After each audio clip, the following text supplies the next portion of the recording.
어서 오세요. 시작되고 있는 거예요? 네. 오늘 강의 시작하겠습니다.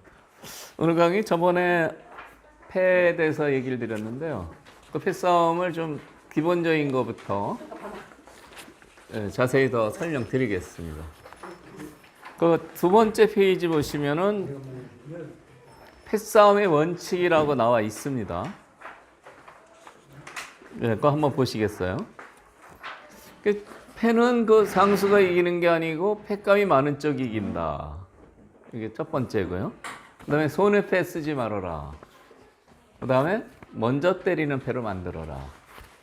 이제 몇 가지 더 있는데 이게 가장 기본적인 세 가지입니다. 그래서 요 세 가지 원칙을 설명을 좀 드리겠습니다. 이제 먼저 때리는 패로 만들어라 하는 거는 그렇게 중요하지 않게 생각할 수가 있는데요. 사실 굉장히 중요합니다. 패는 패감이 많은 사람이 이기는데 먼저 때리면 아무래도 한 패감이라도 이득이죠. 이거 예를 한번 보시겠어요? 수상전이에요. 여기 패가 하나 껴 있고요. 흙이 둘 차례니까 이제 수를 줄입니다. 이렇게 줄이고 이렇게 줄이겠죠? 이렇게 줄이고 이렇게 줄이면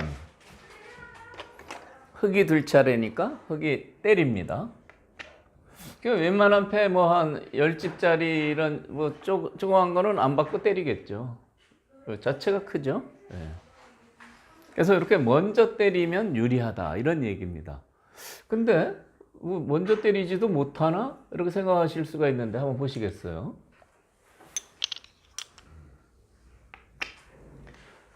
이 수상전의 기본 원칙은 일단 이 공배가 바깥에도 있고 안에도 있거든요. 이 안에는 흙의 공배도 되고 백의 공배도 돼요. 공통 공배예요. 그리고 흙만 갖고 있는 공배도 있고 백만 갖고 있는 공배. 근데 수상전 할 때 안쪽을 두면 무조건 자충입니다. 그러니까 수상전의 원칙에서 이게 또 중요한데요. 이거는 그냥 한눈에 알 수 있어요. 이렇게 바깥을 줄여야 되는데 여기를 줄이면요. 벌써 한눈에 이게 지금 자충이 되어 있다는 걸 알 수 있죠. 그냥 단수로 죽죠. 때려봐야 소용없죠. 죽어버립니다. 그러니까 안쪽에 메우는 거는 수상전에서는 절대 금기사항이에요. 이 모양은 간단해서요. 여기도 실수는 별로 없어요. 그런데 이 안쪽 공배가 많을 때요. 많을 때 제가 수상전 하는 걸 보면 바깥에도 한번 메웠다, 안에도 한번 메웠다, 예? 아슬아슬해요. 안에 메우면 어이구 안 될 텐데 하는데 태연이 안에도 메웠다, 바깥에도 메웠다 이러거든요. 바깥에부터 메우는 게 이제 맞고요. 아까 바깥에부터 메워서 이제 먼저 때리는 패가 됐는데 이 장면이에요. 여기 백이 세수인데요. 하나, 둘, 세수죠. 여기를 메우나 여기를 때리나 백의 수가 하나 줄어듭니다. 여기를 때리면 백의 수가 두 수밖에 안 되죠. 여기도 두 수밖에 안 되고요. 그래서 별 생각 없이 이것도 백의 수를 줄이는 거다 하고 이렇게 때리는 경우가 있는데요. 이것이 좋지 않은 수다 이런 얘기입니다. 그래서 왜 그러냐면 백이 여기를 메워서 다음에 흙이 단수를 치겠죠. 아까는 흙이 먼저 때렸는데 이제 이걸 먼저 때려놔서 백이 때리게 됐어요. 먼저 때리는 그 찬스가 달라진 거죠. 그래서 먼저 때리는 패로 만들 때 이 수상전의 기본이 첫 번째는 이 공통되는 공배는 두면은 무조건 자충이다. 이렇게 하나 있고요.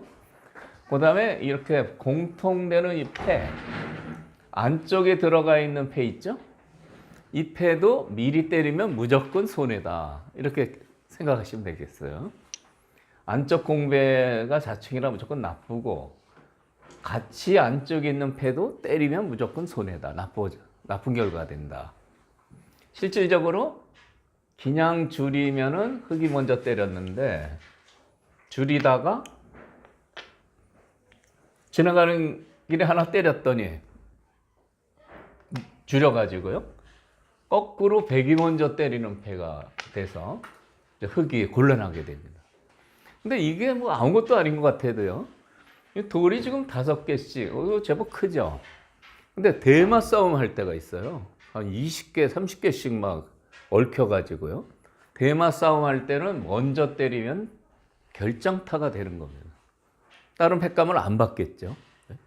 그러니까 대마 싸움 할 때는 이것이 굉장히 중요하고요. 다음에 패를 쓰더라도 흙이 먼저 때리는 패가 되면 백이 팩감을 써야 되는데 백이 먼저 때리면 흙이 팩감을 써야 돼요. 그러니까 팩감 차이도 나죠. 팩감 차이도 나기 때문에 그렇게 기억을 해 두시면 되겠습니다. 수상전 얘기를 하자면 안쪽에 두는 것은 무조건 좋은 수가 아니다. 그리고 패가 껴 있을 때는 이 패는 아주 나중에 때려라 하는 겁니다. 이 원칙은 지금 돌이 굉장히 단순한데요. 굉장히 복잡할 때도 똑같이 응용하실 수가 있습니다. 그래서 어려운 수상전도 이 원칙대로 두시면 아주 정확하게 하실 수가 있어요. 그 예를 하나 더 보시겠습니다. 이런 형태요. 이 수상전인데요. 여기를 이제 백이 때린 장면인데 흙이 이렇게 두면은 단수 치겠죠? 단수 치면 때리겠죠? 때리면 백이 이제 딴 데 팩감을 안 쓰고 여기를 때려요. 여기 팩감이 되죠. 그럼 여기가 비었으니까 흙이 이거를 단수 치면 그때 백이 때리게 됩니다. 백이 먼저 때리게 되죠. 흙의 입장에서 상당히 곤란해요. 이쪽보다 더 큽니다. 이쪽보다 알수가 더 많아요. 더 커요. 그러니까 백이 먼저 때리면 웬만한 팩감은 안 받고 이걸 해소할 가능성이 많죠. 백이 먼저 때렸습니다. 흙이 먼저 때릴 수가 있어요. 아주 간단한데요. 이 모양이었는데 흙이 먼저 여기를 이제 안 두면 유가무가니까 여기를 두면 수순회에서 진행이 되면 백이 먼저 때리는 패가 됐는데 흙이 먼저 때리는 패가 될 수 있습니다. 어렵지 않습니다. 어떻게 하면 될까요? 흙이 그냥 여기 단수를 치고 안 받을 수가 없죠. 그렇게 쳐놓고 막으면 백이 수를 메워야 되는데 이제는 흙이 먼저 때립니다. 그러니까 아주 간단한 것 같아도 이렇게 응용하시는 거예요. 그러면 이제 웬만한 팩감은 안 받고 흙이 해소할 가능성이 많죠. 근데 이제 제가 이제 팩감이 많은 쪽이 이긴다고 했는데 이 패를 하시는 분이 제일 까다롭게 어렵게 생각하는 게 그 부분이에요. 이 패가 벌어졌는데 이 팩감을 받을 거냐 안 받을 거냐, 어느 정도 크기 팩감을 써야 되느냐, 요것이 어려운 부분이에요. 그래서 이제 어떤 정도 팩감을 써야 되느냐를 잘 알려면 이 패의 크기를 알아야 돼요. 크기. 이건 몇 집짜리 패일까요? 알수 쉬어보면 됩니다. 백이 8개, 흙은 7개. 그럼 합치면 15개죠? 그럼 최소한 30집짜리다. 알수 쉬어보고 곱하기 2 하면 되는 거죠. 30집짜리 패면 보통 프로들은 아주 정밀하게 계산하지만 이제 아마추어분들은 한 절반 정도 팩감을 쓰면 된다. 이렇게 생각하시면 편합니다. 그러니까 30집짜리 패인데 한 15집 정도 패 대가를 얻으면 충분하다. 근데 이제 바둑 두다 보면 팩감이 많은 바둑도 있고 적은 바둑도 있거든요. 팩감이 흙이 많은 바둑에서는 백도 마찬가지죠. 저기 팩감이 많으면 15집짜리 써도 받아주고 여유 있게 패를 할 수가 있어요. 그 큰 팩감이 자기가 많으면요. 그렇기 때문에 이 기본을 아시면 팩감 쓸 때도 굉장히 도움이 됩니다. 패 크기를 쉬어서 한 절반 정도 팩감을 쓰시면 큰 손해가 없다. 왜 절반이에요? 예? 왜 절반이에요? 아니, 그 이제 원래 프로들은 더 정밀하게 하는데 그러면 이제 제가 그 더 굉장히 오래 설명을 해야 됩니다. 결론을 내려놓은 거기 때문에 30집이면 30집짜리 보는 게 아니라 그렇죠. 패니까요. 그러니까 누가 이길지 반반이니까 한 절반 정도. 프로들은 더 정확하게 계산을 해요. 근데 이제 그런 정도 계산해서 둬도 그렇게 뭐 일반 바둑들 때 뭐 손해 볼 일은 없다. 그렇게 생각하시면 되겠어요. 제가 성의 있게 답변을 해 드려야 되는데 이런 유명한 공식 있죠. 예? 이거 여기 또 물리학 박사가 계셔가지고 물리학의 대가 두고 계셔서 이게 아인슈타인의 이제 법칙인데 지금 우리 서 선생님이 이제 이 법칙이 왜 나오냐고 물어보신 거예요. 그러면 이제 이 설명하려면 시간이 많이 걸립니다. 제가 따로 궁금하시면 강의 끝난 다음에 설명드릴게요. 요 설명은 안 하겠습니다. 불도저 앞에서 삽질하면 안 되죠. 물리학 박사가 두 분이나 계세요. 어쨌든 절반 정도 이제 생각하시면 된다. 이제 이런 얘기입니다.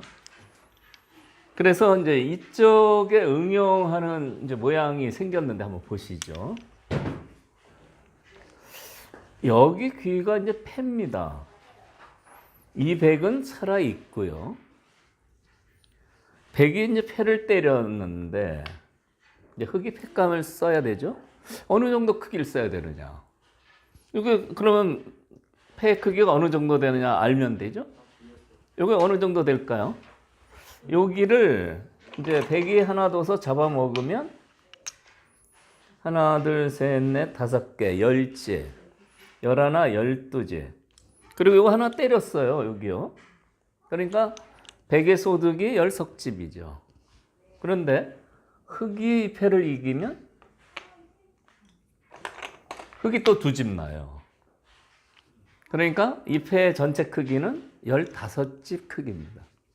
그러면 절반에서 한 7, 8집짜리 패감을 쓰시면 된다. 이런 얘기입니다. 그래서 이 패 크기를 이제 아는 게 중요한데 지금처럼 이렇게 계산하기 싫으면 이 정도 이렇게 놓으셔도 돼요. 이렇게.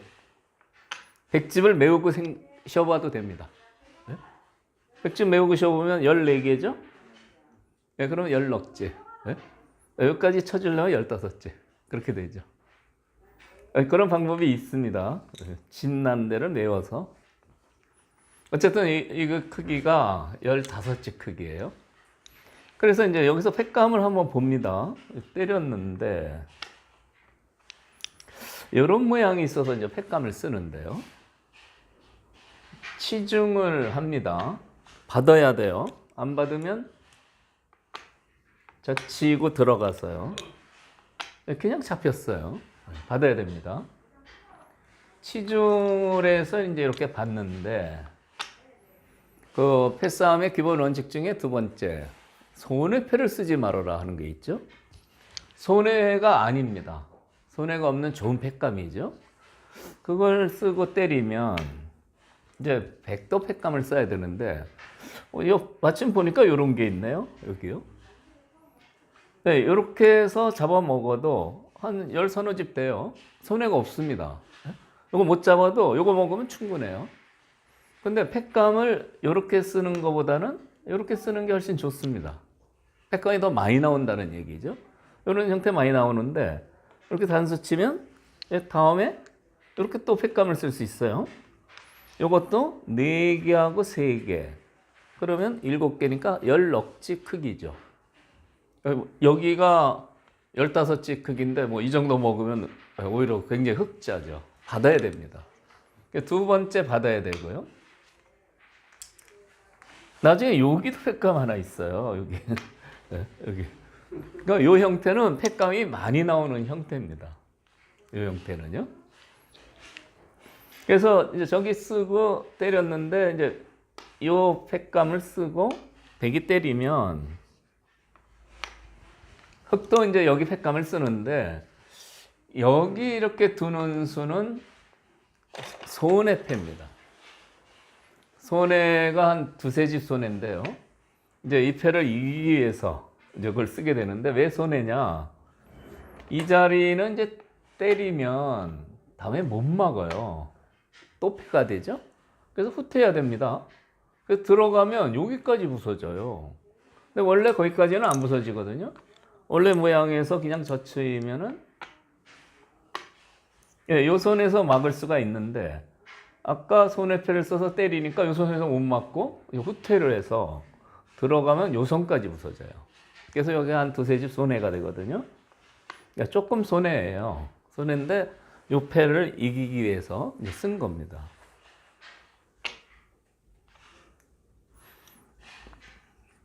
쓰고 때리면 백은 여기 손해 없는 패감이 있어요.